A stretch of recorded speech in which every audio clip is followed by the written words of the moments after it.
quite surprised because it actually smells like real pork.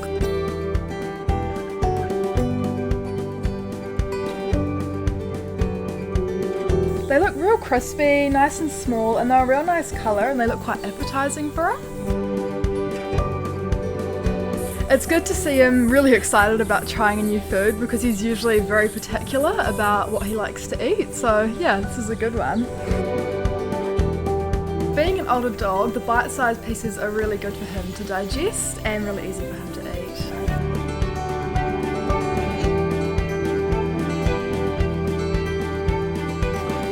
I definitely would give it to him again considering how he ate it last time. I think he really enjoys it.